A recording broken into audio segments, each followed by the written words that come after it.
Dans les jungles denses et ombragées du Vietnam, où la chaleur et l'humidité collaient à chaque soldat, un ennemi se tapissait, invisible et imprévisible. Durant les années 1960 et 1070, dans le conflit qui a défini toute une époque, le Viet Cong et l'armée nord-vietnamienne ont conçu des pièges mortels destinés à démoraliser, mutiler et tuer les imprudents. Alors que les armes conventionnelles semaient la destruction sur le champ de bataille, ces pièges ingénieux et cruels représentaient un ennemi invisible qui traquait chaque pas. Ces dispositifs n'étaient pas de simples armes, ils étaient des symboles de la guerre psychologique, où la peur devenait un outil de contrôle. Comme le disait le historien militaire John Keegan, la guerre moderne n'est pas seulement un combat physique, c'est une bataille pour l'esprit de l'ennemi. Les pièges de la guerre du Vietnam incarnaient cette bataille invisible, obligeant les soldats à se battre non seulement contre une armée, mais aussi contre un terrain qui pouvait devenir mortel à tout instant. Qu'étaient ces dispositifs de mort, et comment ont-ils fini par définir un conflit dont les échos résonnent encore dans la mémoire collective? Le Viet Cong. Au cœur de la guerre du Vietnam, le Viet Cong a adopté une approche du combat radicalement différente de celle des forces américaines et sud-vietnamiennes.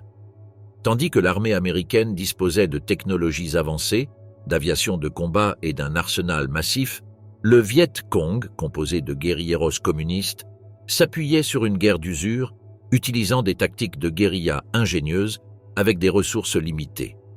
Malgré leur apparent désavantage en termes d'armement, les guérilleros comprenaient que leur véritable force ne résidait pas dans les confrontations directes, mais dans leur capacité à frapper de manière imprévisible et à démoraliser l'ennemi par la peur constante. À la fin des années 1950 et tout au long des années 1960, le Viet Cong a perfectionné des méthodes qui défiaient la guerre conventionnelle.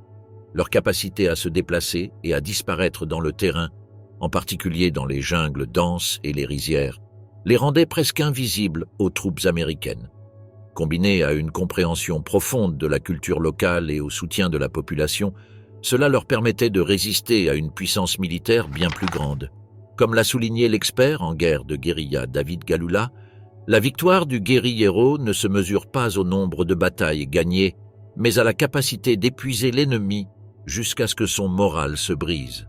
L'une de leurs méthodes les plus efficaces était l'utilisation d'un vaste réseau de tunnels souterrains. Ces tunnels, comme ceux de Cu Chi, étaient bien plus que de simples cachettes. Ils servaient de refuges, d'hôpitaux, de centres de communication et même de lieux de stockage pour le Viet Cong. En fait, on estime que le réseau de tunnels de Cu Chi à lui seul s'étendait sur plus de 250 km. Grâce à cette infrastructure secrète, les guérilleros pouvaient se déplacer sans être détectés, lancer des attaques surprises, puis disparaître, créant ainsi un chaos qui épuisait l'ennemi physiquement et émotionnellement. Cependant, l'un des aspects les plus terrifiants de la guerre de guérilla du Viet Cong était l'utilisation de pièges mortels, qui représentaient une menace invisible.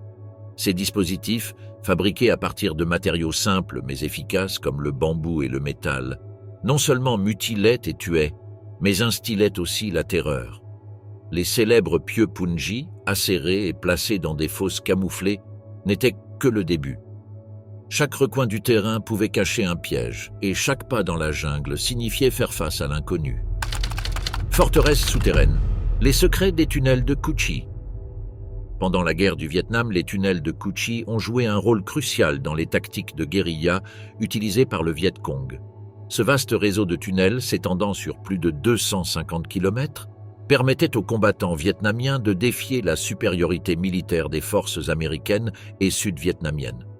Construits entre les années 1940 et 1960, les tunnels reliaient des zones stratégiques, des environs de Saïgon à la frontière cambodgienne, servant de base secrète pour les opérations de combat, les mouvements de ravitaillement et surtout de refuge où les guérilleros pouvaient échapper à la capture. La vie sous terre n'était pas facile. Les tunnels, conçus avec une ingéniosité incroyable, offraient un espace limité, une ventilation insuffisante et la menace constante d'être découverts par les forces ennemies. Cependant, ces passages souterrains ne servirent pas seulement de fuite, mais étaient équipés de toutes les installations essentielles permettant aux guérilleros de vivre et d'opérer pendant de longues périodes, sans avoir à refaire surface. Des chambres improvisées, Des cuisines rudimentaires, des espaces de réunion et même des hôpitaux souterrains étaient construits dans ces tunnels, permettant aux combattants de recevoir des soins médicaux et de poursuivre leurs activités. L'un des aspects les plus remarquables des tunnels de Cu Chi était leur complexité. Ils étaient organisés sur plusieurs niveaux, avec des entrées et sorties secrètes, conçues pour tromper les troupes ennemies. Certaines de ces entrées étaient camouflées sous des maisons locales ou déguisées en monticules de termites, tandis que d'autres étaient immergées sous des rivières ou des rizières, les rendant presque impossibles à détecter. En plus de leur structure complexe, les tunnels étaient protégés par des pièges mortels, tels que des fosses remplies de pieux punji et des fils reliés à des explosifs, destinés à éliminer ou démoraliser tout intrus tentant de s'infiltrer. Ce n'est qu'au début des années 1960 que les forces américaines et sud-vietnamiennes ont commencé à comprendre l'ampleur de ce réseau souterrain. Reconnaissant son importance stratégique, des efforts intensifs ont été déployés pour localiser et détruire ces tunnels, mais en raison de leur complexité et de l'adaptabilité des guérilleros, beaucoup de ces forteresses souterraines sont restées efficaces tout au long du conflit, isèrent, mutilés et tués les innocents. Alors que les armes conventionnelles dévastaient le champ de bataille, ces pièges ingénieux et cruels représentaient un ennemi invisible qui traquait chaque pas. Ces dispositifs étaient bien plus que de simples armes. Ils étaient des symboles de guerre psychologique, où la peur devenait un outil de contrôle. Comme le disait l'historien militaire John Keegan, la guerre moderne n'est pas seulement un combat physique, c'est une bataille pour l'esprit de l'ennemi. Les pièges de la guerre du Vietnam incarnaient cette bataille invisible, forçant les soldats à combattre non seulement une armée, mais aussi un terrain qui pouvait être mortel à tout moment.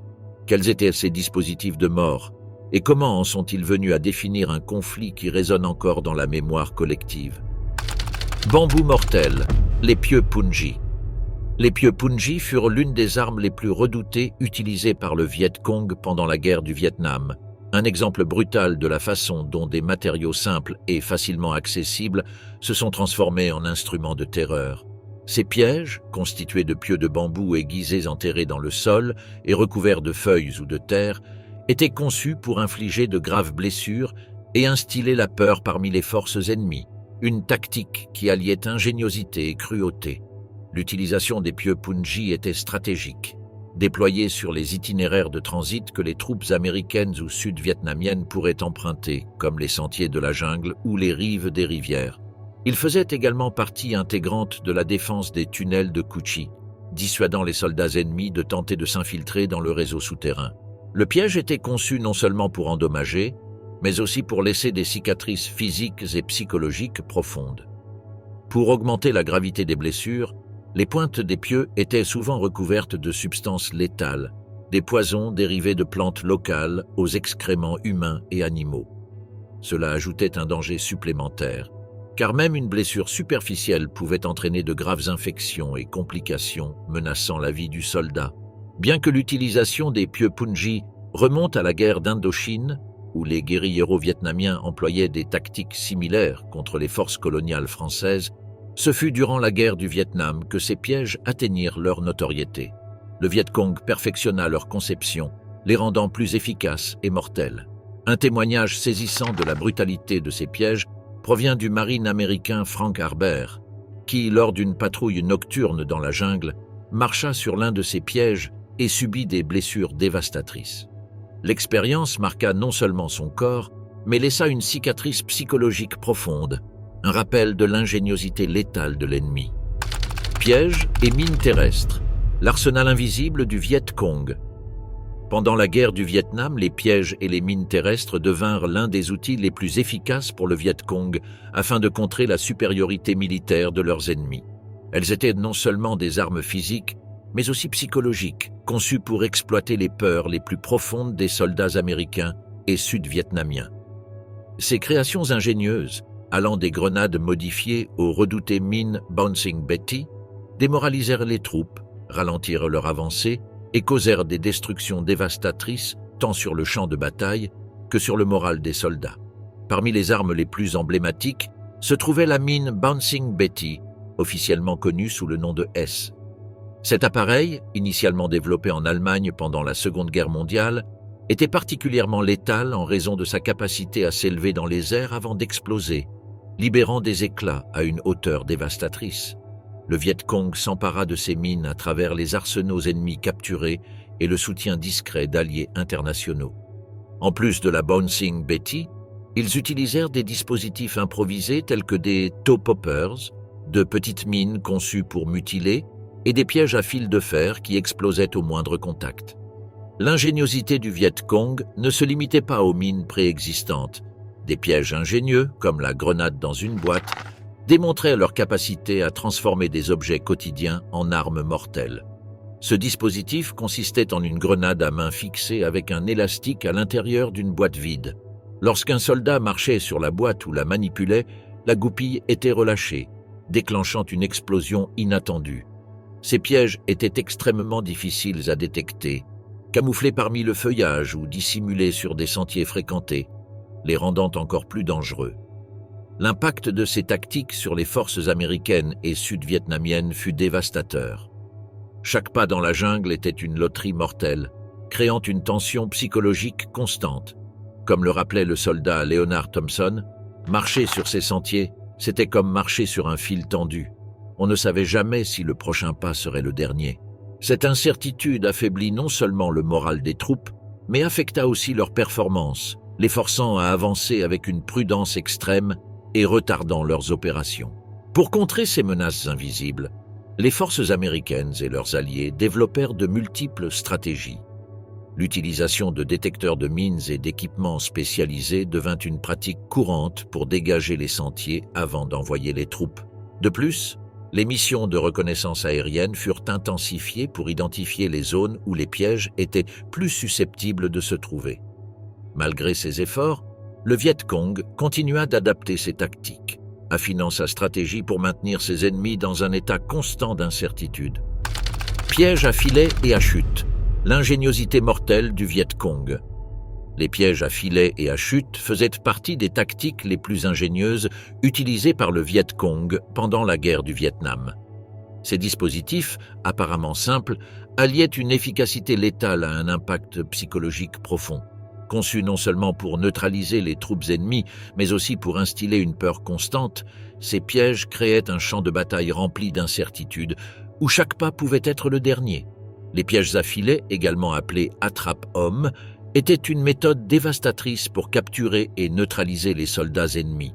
Ces pièges consistaient en de grands filets camouflés, stratégiquement placés sur le sol et fixés avec des piquets. Lorsqu'un soldat marchait dessus, une corde cachée se tendait, activant le piège et soulevant l'ennemi du sol, le laissant suspendu et vulnérable. L'aspect le plus terrifiant de ces pièges n'était pas seulement les dégâts physiques, mais aussi la sensation de tomber dans une situation incontrôlable, sans possibilité de s'échapper.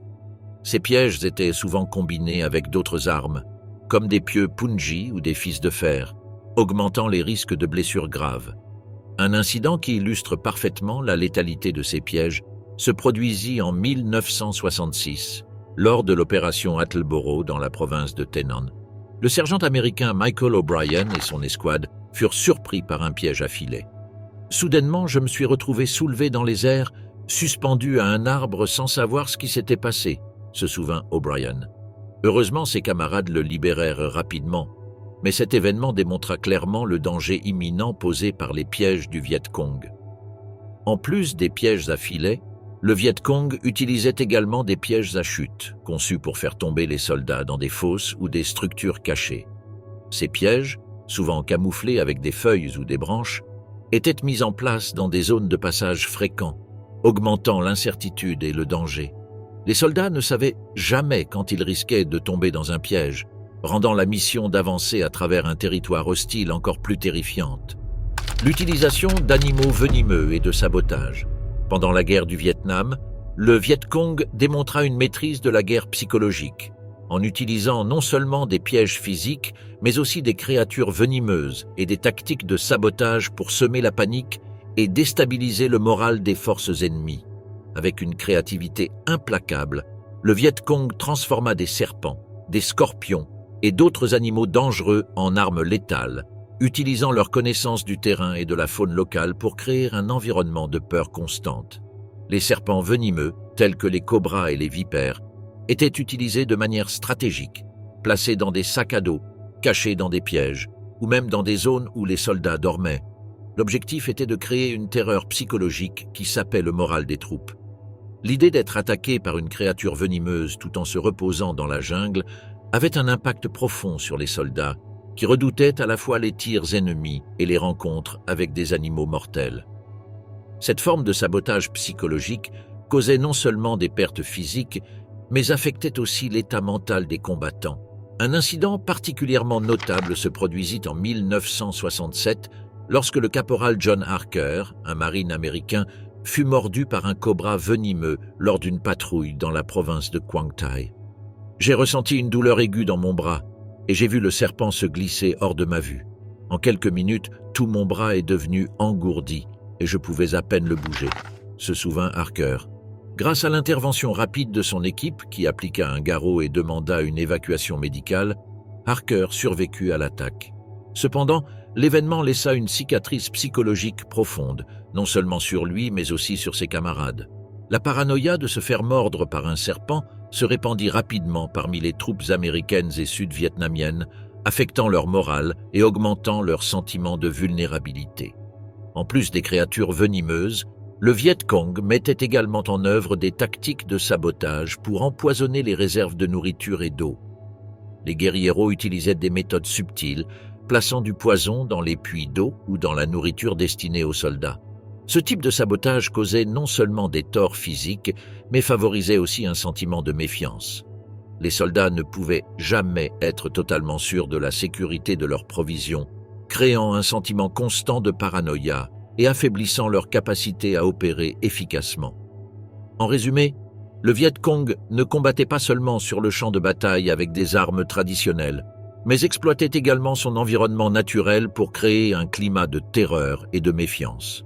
Les tactiques utilisées, telles que l'utilisation de serpents venimeux et le sabotage des réserves, démontraient leur capacité à manipuler la psychologie de l'ennemi, démoralisant les forces auxquelles il faisait face.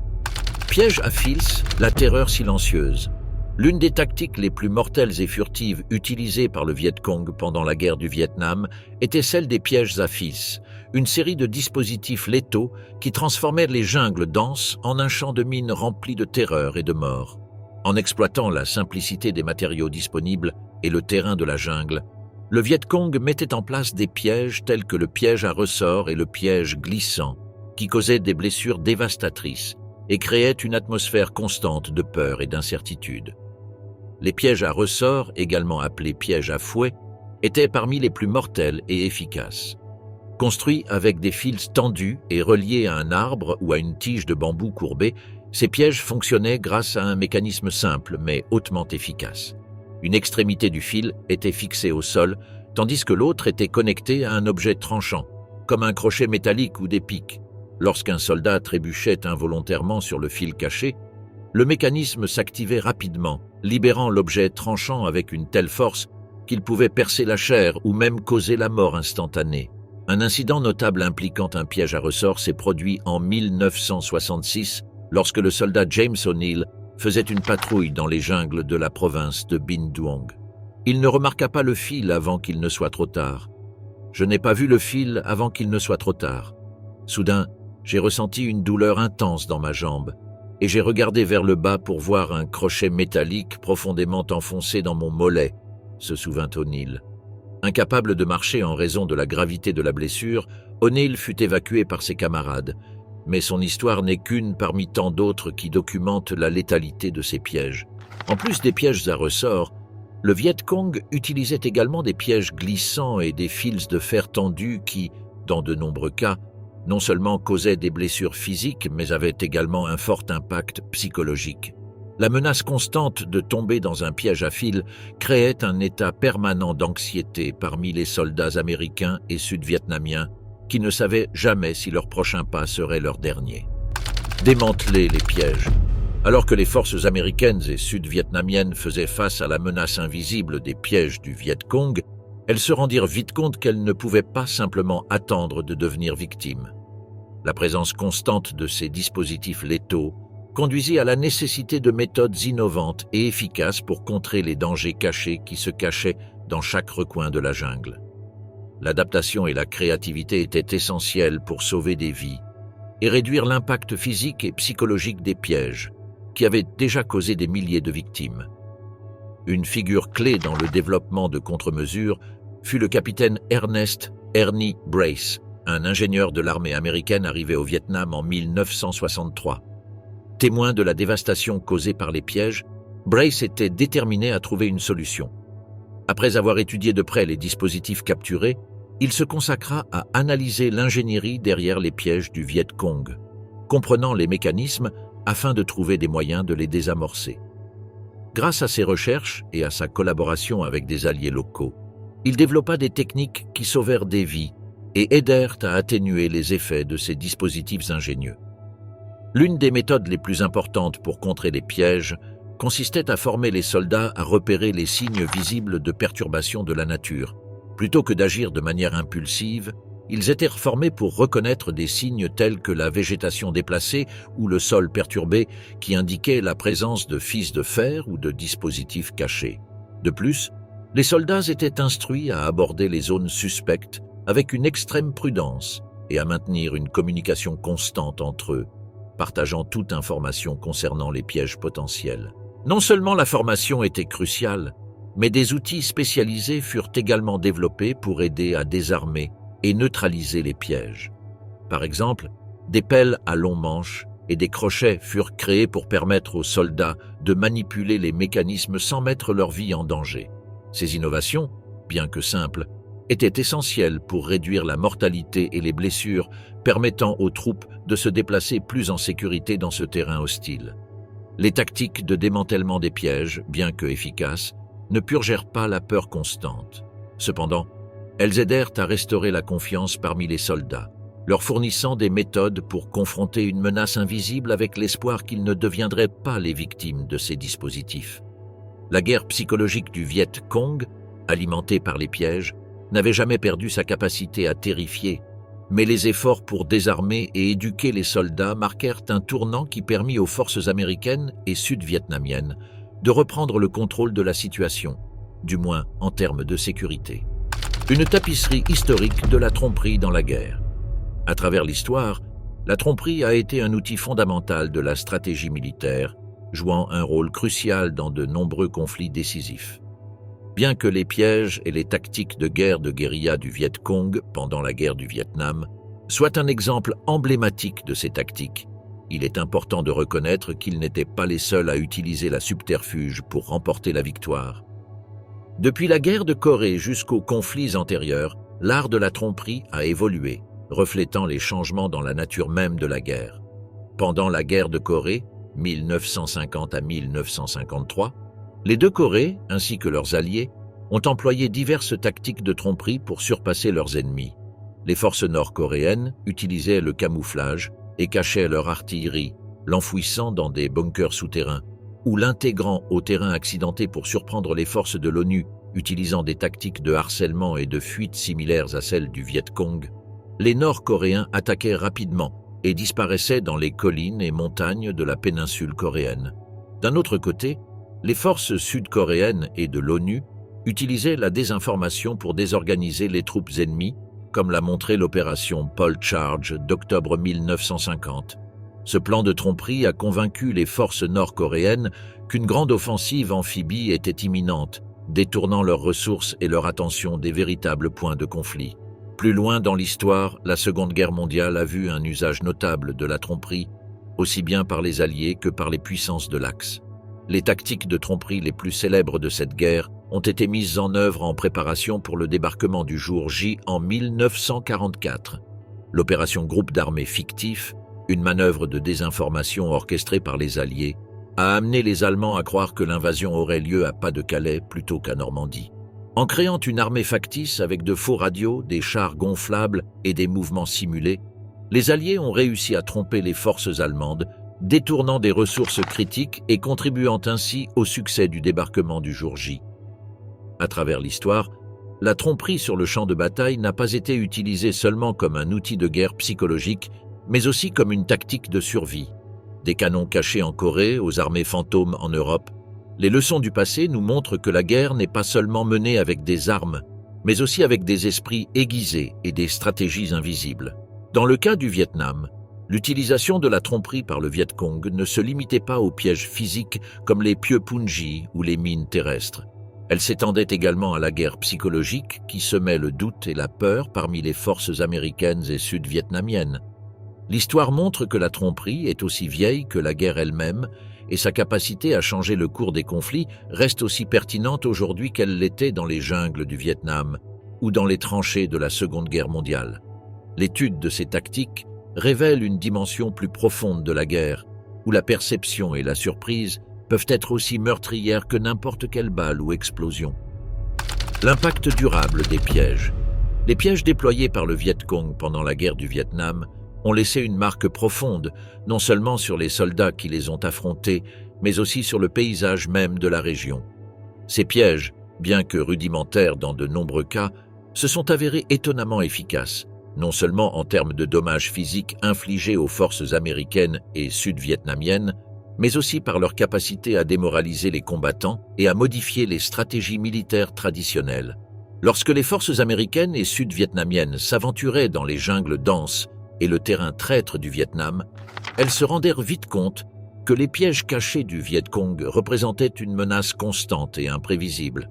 L'anxiété de ne pas savoir si le prochain pas serait fatal provoquait un stress mental important, transformant chaque mouvement en un défi. Cette peur constante érodait le moral des soldats, contribuant à un épuisement psychologique profond et à un désenchantement général face à la guerre. Les rapports de troubles anxieux, d'insomnie et de troubles de stress post-traumatique, TSPT, sont devenus courants, exacerbés par la tension de faire face à un ennemi invisible capable de transformer le terrain en un véritable piège mortel. La présence omniprésente de ces pièges a forcé les forces américaines et sud-vietnamiennes à s'adapter, modifiant leurs tactiques pour faire face à la nature imprévisible du conflit. Les formations militaires traditionnelles, basées sur de grands déploiements et des attaques de masse, se sont révélées inefficaces contre les attaques surprises et létales des guérilleros utilisant la géographie et le camouflage. Cela a conduit à une dépendance accrue sur des patrouilles de petite taille, des missions de reconnaissance et des unités spécialisées pour la désactivation des pièges, ce qui a, à son tour, augmenté la vulnérabilité des soldats face à d'autres types de dispositifs mortels. L'impact de ces pièges ne s'est pas seulement fait sentir pendant le conflit, mais leurs conséquences persistent au fil du temps. Le Vietnam, le Cambodge et le Laos portent encore les cicatrices de la guerre, avec des milliers de pièges et de mines encore enfouis sous le sol, attendant d'être déclenchés par des civils innocents. On estime que des millions de bombes non explosées, de mines et de pièges, continuent de causer des décès et des blessures à des personnes innocentes, des décennies après la fin du conflit. Les efforts pour nettoyer et désactiver ces artefacts mortels ont été considérables, mais la tâche reste monumentale. Les régions rurales du Vietnam et du Laos, en particulier, continuent de lutter contre la menace des mines terrestres et des pièges à fils, rendant difficile la réhabilitation de nombreuses terres pour l'agriculture et l'installation humaine. Cette menace persistante est un sinistre rappel de la façon dont les horreurs de la guerre, malgré sa fin, peuvent perdurer pendant des générations, tant pour les survivants que pour les territoires marqués par la violence. De plus, l'héritage psychologique des pièges du Viet Cong n'affecte pas seulement les vétérans qui ont vécu le conflit, mais aussi les nouvelles générations qui ont grandi dans un pays marqué par ces cicatrices invisibles. La guerre du Vietnam a laissé un traumatisme collectif, reflété dans la peur et la méfiance qui persistent encore dans certaines régions, où l'ombre des pièges du Viet Cong demeure une menace latente. En résumé, les pièges du Viet Cong n'étaient-ils pas seulement un moyen tactique d'infliger des dommages physiques, mais ont également joué un rôle crucial dans la guerre psychologique, démoralisant les forces ennemies et modifiant à jamais la façon dont la guerre était menée au sol. Leur héritage persiste à la fois dans la mémoire collective et dans la terre elle-même, où le coût humain et environnemental est toujours évident. Écho de la peur, témoignage des pièges cachés. La guerre du Vietnam, un conflit marqué par son incertitude et son environnement hostile, a laissé des cicatrices profondes sur ceux qui y ont participé. L'utilisation généralisée des pièges par le Viet Cong a intensifié l'horreur vécue par les soldats, qui ne savaient jamais si leur prochain pas serait le dernier. À travers les témoignages des vétérans qui ont survécu à ces menaces invisibles, nous comprenons mieux l'impact psychologique et physique de ces pièges sur la vie de ceux qui ont combattu. L'un des témoignages les plus marquants vient de John Thompson, un vétéran de l'armée américaine qui a servi au Vietnam entre 1968 et 1969. Il se souvient clairement du jour où son peloton a été envoyé pour enquêter sur une possible base d'approvisionnement du Viet Cong dans la jungle. Alors qu'il se déplaçait prudemment, l'un de ses camarades a accidentellement déclenché un fil déclenchant une explosion cachée. En un instant, un soldat a été gravement blessé, et Thompson a gardé en mémoire ce jour de manière indélébile. On ne savait jamais où ils étaient, et on avait l'impression qu'ils étaient partout. C'était la partie la plus effrayante de la guerre pour moi, a-t-il commenté plus tard. Pour lui, la peur de l'invisible et de l'inattendu est devenue une constante qui a défini son expérience au Vietnam. James Walker, un autre vétéran qui a servi lors d'une patrouille de reconnaissance, a partagé son propre cauchemar. Sa mission consistait à se déplacer silencieusement à travers les broussailles pour recueillir des informations sur les mouvements ennemis. Cependant, un jour fatidique, il ressentit une traction soudaine sur sa jambe suivie d'une douleur aiguë. Un pieu en bambou, placé dans un piège à fil du Viet Cong, lui avait transpercé le mollet. La blessure n'a pas seulement laissé des cicatrices physiques, mais a aussi semé une peur profonde de ces menaces invisibles qui se cachaient dans chaque recoin de la jungle. « Je n'aurais jamais imaginé qu'un simple fil puisse causer autant de dégâts », se souvient-il. Cet incident a changé sa perception de la guerre, laissant une empreinte émotionnelle durable. Patricia Johnson, une infirmière qui a servi dans un hôpital de campagne pendant la guerre, a également été témoin de la souffrance causée par les pièges. Bien que son rôle ne l'ait pas conduite directement sur le champ de bataille, les histoires qu'elle a entendues de soldats blessés, ainsi que les images terribles qu'elle a vues au quotidien, ont laissé une impression indélébile.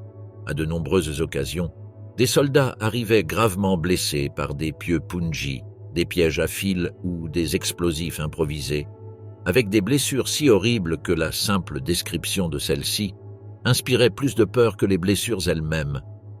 C'était comme si on ne pouvait jamais s'en échapper. Même à l'hôpital, l'écho des pièges nous hantait encore, a commenté Johnson. Ces témoignages ne reflètent pas seulement l'impact immédiat des pièges du Viet Cong, mais aussi les séquelles psychologiques qui ont persisté bien après le retour des soldats chez eux.